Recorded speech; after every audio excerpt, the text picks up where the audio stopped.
اللہ تعالیٰ کے فضل و کرم سے آج رات 12 شعبان المعظم ہے، بمطابق 1443 ہجری 15 مارچ 2022 بعد المغرب۔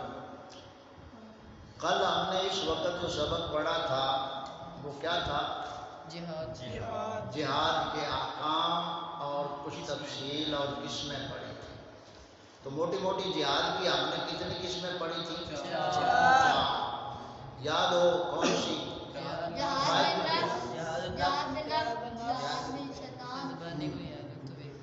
پہلی قسم کون سی تھی؟ جہاد نفس کے خلاف جہاد، اور دوسری قسم جہاد بھی شیطان کے مخالف چلنا، اور تیسرا تھا ظالموں کافروں اور منافقوں کے خلاف، کافروں اور منافقوں، یہ تیسری قسم تھی۔ اور چوتھی قسم کون سی تھی؟ ظالم اور فجار لوگ، یہ 4 قسمیں تھیں۔ ان میں ہم نے جس پہ زیادہ توجہ دینی وہ اپنے جہاد پہ نفس پہ ہے۔ جو جہاد باللسان ہے، زبان کے ساتھ، یہ علماء اور پیران اعظام کا کام ہے، جو مبلغین بنے ہوئے ہیں ان کا کام ہے دلائل کی روشنی میں حق کو حق اور باطل کو باطل ثابت کرنا، اور عوام کا کام ہے کہ جو انہیں حق مسئلہ مل جائے اس کو قبول کرے اور اس مسئلے کو سمجھ کر اس پہ عمل کی کوشش کرے، یہ اس کا جہاد ہے۔ تو آج ہم اگلا جو سبق پڑھ رہے ہیں، کل جیسے بتایا تھا صحابہ کرام رضوان اللہ علیہ اجمعین کے حوالے سے آج کا ہمارا درس ہے مختصر۔ سب سے پہلے ہمیں یہ سمجھنا چاہیے کہ صحابی کہتے کسے، پھر صحابہ کا مقام و مرتبہ، درجہ بندی، اور یہ بات آپ بنیادی طور پہ ذہن میں رکھیں، صحابیت ایسا درجہ ہے جو نبی کریم صلی اللہ علیہ وسلم کی فیض صحبت سے میسر آیا ان لوگوں کو، یہ صحابیت ہے۔ ایسا شخص جس کو آپ صلی اللہ علیہ وسلم کی صحبت میسر آئی ہو اور ایمان پہ خاتمہ ہوا ہو، اسے صحابی کہتے ہیں۔ صحبت سے مراد آپ صلی اللہ علیہ وسلم کی مجلس میں بیٹھنا، یہ صحبت ہے، اور پھر ایمان پہ خاتمہ ہو جانا، اسے صحابی کہتے ہیں۔ یعنی جس نے صحبت پائی ہو اور خاتمہ ایمان پہ ہوا ہو اسے صحابی کہتے ہیں۔ نفس صحابیت میں 1,24,000 کم و بیش صحابہ کرام کی تعداد ہے، اور بعض روایات میں 2,24,000 بھی روایات ملتی ہیں، واللہ عالم۔ بہرحال اتنی بات جو مشہور قول ہے وہ 1,24,000 کم و بیش صحابی ہیں، اور یہ بنیادی طور پہ عقیدہ ذہن میں رکھنا ہے، سیدنا ابوبکر صدیق رضی اللہ تعالی عنہ سے لے کر حضرت امیر معاویہ رضی اللہ تعالی عنہ تک ہر صحابی نبی جو ہے وہ جنتی ہے، یہ ایمان ہونا چاہیے۔ ہم عقائد اہل سنت پڑھ رہے ہیں نا، تو اس میں یہ ضروری چیز ہو۔ آج کے دور کا جو فتنہ ہے وہ رافضیت کا فتنہ ہے، شیعیت کا فتنہ ہے، جنہوں نے حضرت امیر معاویہ رضی اللہ عنہ کی بنیاد بنا کر تمام صحابہ پہ وہ تبرہ بولتے ہیں۔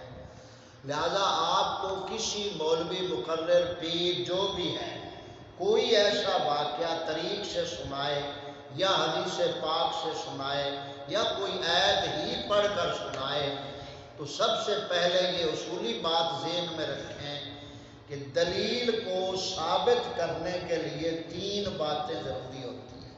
کتنی باتیں؟ 3 باتیں۔ پہلی بات یہ ہے کہ جو وہ آیت پیش کر رہا ہے، آیت تو حق ہے، اس میں کوئی شک نہیں، آیت قرآن پاک کے حروف حق ہیں، اس میں کوئی شک نہیں۔ اگر صحیح پڑھتا ہے تو لفظی غلطی بھی ہو سکتی ہے، لیکن اس کو چھوڑیں، لفظی غلطی ہو جاتی ہے۔ اگر آیت پڑھ کر اگر وہ مطلب بیان کرے کہ اس آیت میں منافقوں کا ذکر ہے اور نعوذ باللہ یہاں سے صحابی مراد ہے فلاں، تو اس کے مطلب کو ہم نہیں مان سکتے۔ آیت حق ہے، مطلب اس کا اپنا فتنہ پھیلانے والا ہے، وہ مطلب غلط لے رہا ہے تو لہٰذا اس کا دعویٰ پہلے غلط ثابت ہو گیا کہ وہ مطلب بھی وہ غلط لے رہا ہے. یہ پہلی بات.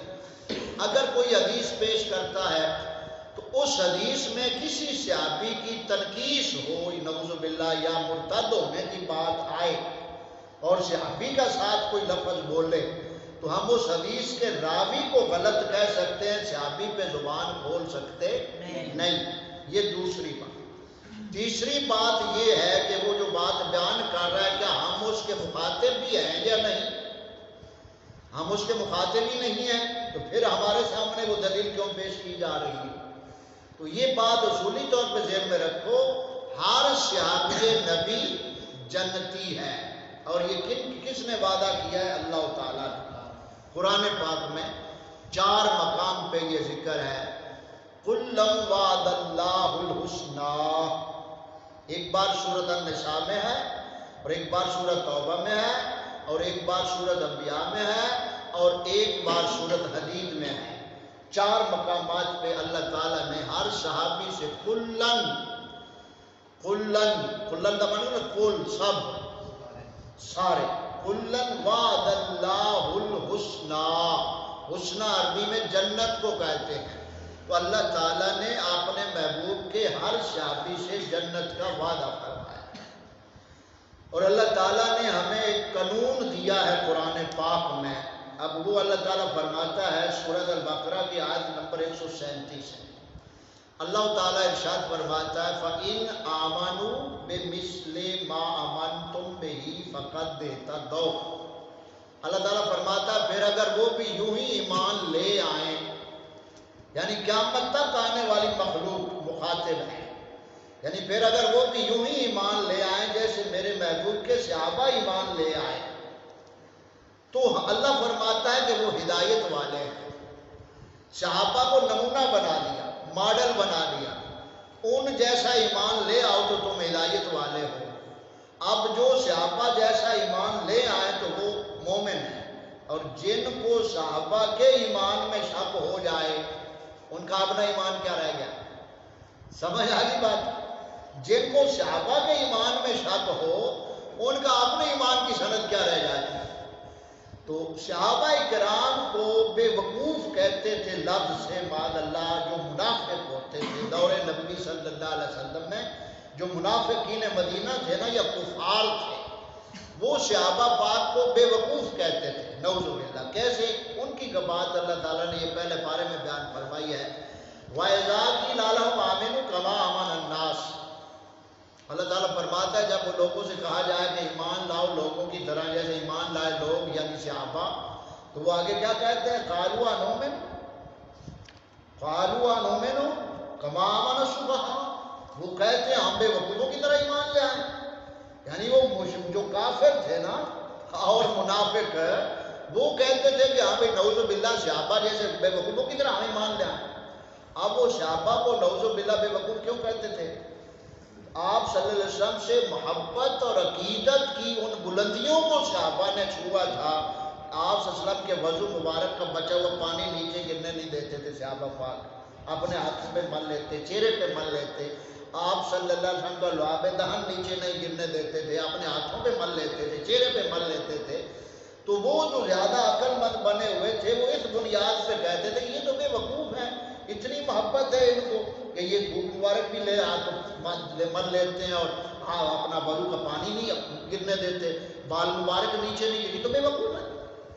یہ جب منافقوں اور کافروں نے اعتراض کیا نا تو اللہ تعالیٰ نے جواب دیا ان کو پیارے محبوب کے صحابہ کی طرف سے. قرآن پاک اللہ تعالیٰ فرماتا ہے الا انہم، خبردار بے شک وہ وہی ہیں، یعنی جڑے میرے محبوب نے صحابہ کو بے وقوف صفحاء آندر نا وہ خود بے وقوف ہیں. الا انہم هم الصفحاء ولکن لا یعلمون. ہاں خبردار بے شک وہ وہی پکے بے وقوف ہیں اور لیکن وہ اس بے وقوفی کو جانتے نہیں ہیں کیونکہ ان میں حسد ہے، حسد سے وہ میرے صحابہ کی عظمت کو مانتے نہیں. تو ایک بنیادی بات آپ کو جو اصولی میں نے سمجھا دی، کسی بھی صحابی کے بارے میں کوئی کسی طرح کی بات کرے، اس کی بات کو جوتے کی نوک پہ اڑاؤ، کہ جن کی گواہی صحابہ نے دے دی، فرمان رسول صلی اللہ علیہ وسلم نے دے دی، تم کون ہوتے ہیں؟ اس کی ایک اگلی مثال بھی سمجھ لیں۔ دو چودھری آپس میں لڑ پون، دو چودھری آپس میں لڑ پون، انہاں چودھریاں دے نوکر بھی آپس میں لڑ پوندا ہے، ہوندا نا نیچر۔ ایک دو چودھری لڑ پانا تو انہاں دے جڑے نوکر ہیں وہ آپ پہ لڑ جاتے، تے چودھریاں دی صلح ہو گئی تے نوکراں دی آپ پہ صلح ہو جاتی، بھئی بڑے دی صلح کر لی تو ساڈی لڑائی کیڑی رہ گئی، ایویں نا۔ تے جو مطلب وہ تو چار پانچ وچوں ناراض بھی رہ جاویں تے چودھریاں دا کی بگڑنا، سمجھ نہیں ہے؟ مثال دیتی ہے سمجھاون واسطے کہ کوئی 10 20 50 60 70 100 200 کنجر صحابہ تے ناراض بھی ہے تے کی فرق صحابہ پاک کو پونا جنہاں تے رب راضی، رب دا رسول راضی اور ہر مومن راضی، سمجھ آ گئی؟ تو یہ بات اتنی سمجھ آ گئی۔ اب دیکھیں آخری بات ہم کر رہے ہیں اور یہ نتیجہ کس بات ہے، ہر نبی کے جو صحابی ہیں وہ اپنے دور کے اعتبار سے باقی سب لوگوں سے اعلیٰ ہوتے ہیں، ہر دور کے۔ نوح علیہ السلام کے جو صحابی تھے، ساتھی تھے، کشتی میں سوار ہوئے، وہ اس دور کی پوری مخلوق سے اعلیٰ تھے جنہوں نے نوح علیہ السلام کو مانا، ایمان لیا۔ وہ دور نوح کے صحابہ تھے جو کشتی میں سوار ہوئے۔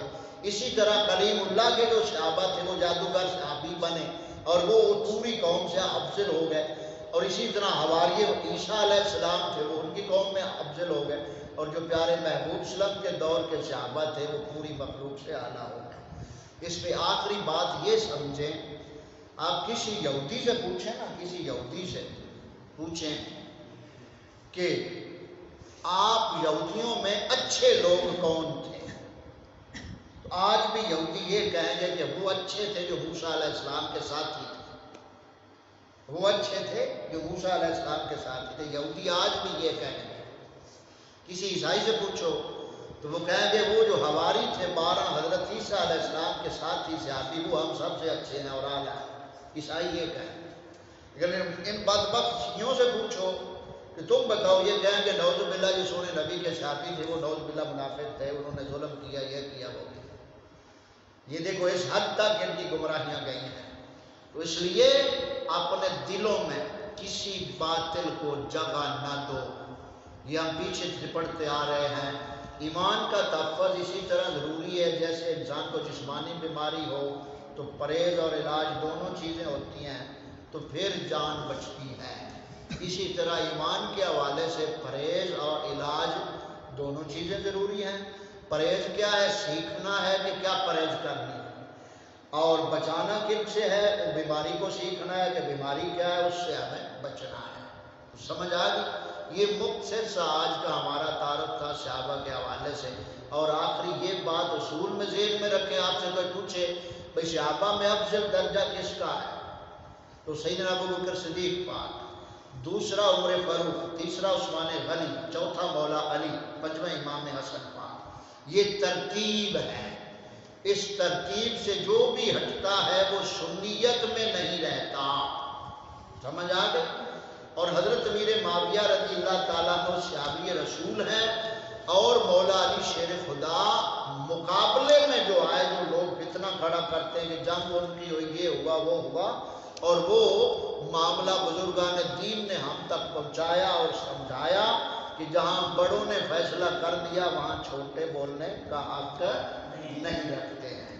اب اس کی مثال دیکھو قرآن پاک میں، حضرت داؤد علیہ السلام اور حضرت سلمان علیہ السلام باپ بیٹا ہیں، دونوں نبی ہیں، دونوں نبی ہیں، باپ بیٹا دونوں نبی ہیں۔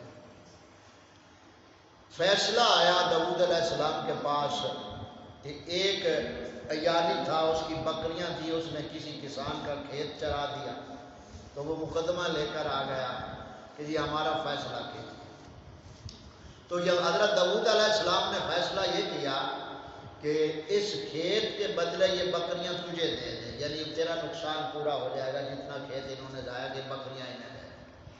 اب یہ فیصلہ کیا باپ نے، حضرت داؤد علیہ السلام نے، اللہ کا امر تھا، اللہ کا نبی تھے۔ آگے بیٹے ملے سلمان علیہ السلام، ان سے یہی مسئلہ عرض کیا انہوں نے فیصلہ یہ کیا بیٹے نے کہ آپ اس طرح کریں کہ یہ بکریاں جو ہیں نا، جس کا کھیت اجڑا تھا، اس کو کہا کہ اتنی دیر بکریاں آپ رکھیں اور ان کا دودھ پئیں اور یہ آپ کے کھیت کی بجائی دوبارہ کریں۔ جس حالت میں کھیت انہوں نے نقصان کیا تھا، جب کھیت دوبارہ اس حالت میں آ جائے تو تم بکریاں واپس کر دینا اور پھر تو اپنے کھیت کا مالک ہو جائے۔ یہ فیصلہ کیا بیٹے نے۔ دونوں نبی ہیں۔ اللہ تعالیٰ نے پہلے حضرت داؤد علیہ السلام کے فیصلے کی نفی نہیں کی کہ ان کا فیصلہ صحیح نہیں تھا، نفی نہیں کی، بلکہ ترجیح دی کس کو کہ سلیمان علیہ السلام کا فیصلہ بہتر پایا۔ تو یہاں اختلاف تو بظاہر آ گیا، لیکن اس اختلاف کو رب تعالیٰ نے اختلاف نہیں کہا، یہی کہا ہے کہ بہتر فیصلہ حضرت سلیمان علیہ السلام۔ تو یہ جو جنگیں ہوئی حضرت امیر معاویہ اور مولا علی شیر خدا کے درمیان، ان میں بھی بہتر فیصلہ مولا علی پاک کا تھا۔ اسی فیصلے کے تحت حضرت امیر معاویہ پہ تان کی اجازت نہیں ہے۔ سمجھ آج؟ یہ دلیل میں نے آپ کو قرآن پاک سے دی ہے۔ ایک اور دلیل دونوں وہ بھی نبی ہیں، یہ دونوں نبیوں کا ذکر قرآن پاک میں، اور دوسرے مقام پہ بھی دونوں نبی ہیں۔ حضرت ہارون علیہ السلام بڑے ہیں، حضرت موسیٰ علیہ السلام چھوٹے ہیں۔ حضرت موسیٰ علیہ السلام کو طور پہ توریت لینے کے لیے جب گئے اللہ تعالیٰ سے احکام اپنی قوم کے لیے، تو پیچھے قوم میں اپنے بھائی، بڑے بھائی حضرت ہارون کو چھوڑ گئے، اور پیچھے جو سامری تھا جادوگر، اس نے ساری قوم کو بچے کی پوجا پہ لگا دیا، اور جب واپس آئے موسیٰ علیہ السلام کو دیکھا قوم ساری بچے کا طواف کر رہی ہے اس بچڑے کا، تو آپ غصے میں آ کر اپنے بھائی کے سر کے بال پکڑ رہے ہیں، داڑھی شریف کے بال پکڑ رہے ہیں اور کھینچ رہے ہیں بھائی بھائی کو کہ تمہارے ہوتے ہوئے یہ قوم کیسے گمراہ ہو گئی۔ تو اب موسیٰ علیہ السلام کے سامنے بڑے بھائی حضرت ہارون علیہ السلام فرماتے ہیں کہ او میرے ماں جائے، میرے سر داڑھی کے بال نہ پکڑ، یہ سارے کرتوت ہے سامری ہے۔ اب علماء کا یہ طے شدہ شریعت کا مسئلہ ہے کہ جو کسی صحیح عالم دین کی داڑھی کو پکڑے توہین کی نیت سے وہ کافر ہو جاتا ہے، کیونکہ اس نے سنت کی توہین کی، اور وہاں نبی کو پکڑ رہا ہے۔